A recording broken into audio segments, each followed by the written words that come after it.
school van drivers across Telangana from midnight has been officially withdrawn.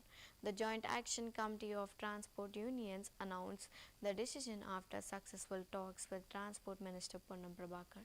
Union leaders had demanded withdrawal of the proposal to introduce electric autos through RTC and establishment of a welfare board for private transport drivers.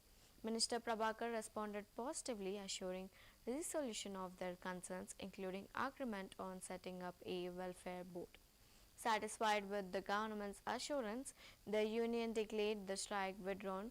As a result, autos, cabs, and school vans will operate as usual across the state.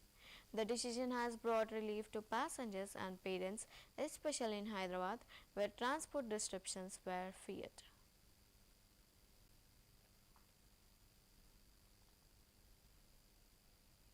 కార్మికులకు సంబంధించి చాలా కాలంగా దీర్ఘకాలిక సమస్యలు ఉన్నమాట వాస్తవం. వాటిని గతంలో కూడా పరిష్కరిస్తామని చెప్పి దాని తదుపరి పని ఒత్తిళ్ల వల్ల వాళ్ళు మేము మళ్ళీ సమన్వయం కాకుండా పరిష్కారం కాలేదు. కానీ ఈరోజు రవాణా శాఖ కమిషనర్ ఇలంబర్తి గారి నాయకత్వంలో మా additional transport commissioner, joint transport కమిషనర్లు ఆటో కార్మికులతోటి చర్చలు జరిపిన సందర్భంగా ఈ సమ్మెను నివారించి ఆటో కార్మికులు ఎదుర్కొంటున్న సమస్యలు పరిష్కరించడానికి ప్రభుత్వం సానుకూలంగా స్పందించిన మాటని ఈ సందర్భంగా తెలియజేస్తా ఉన్నాను.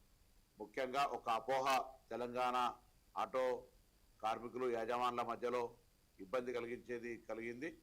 ఆర్టీసీ ఈవీ ఆటోలు కొంటుందనే ఒక దుష్ప్రచారం జరిగింది. అది అవాస్తవం. ఎక్కడ కూడా అటువంటి చర్చ కూడా జరగలేదు. మేము లాస్ట్ మైల్ కనెక్టివిటీ కావాలంటే తప్ప ఆటోలు ఆర్టీసీ ఎప్పుడు కొనుగోలు చేసే ప్రస్తావన రాదు అనేటువంటి మాటను మనవి చేసినాం.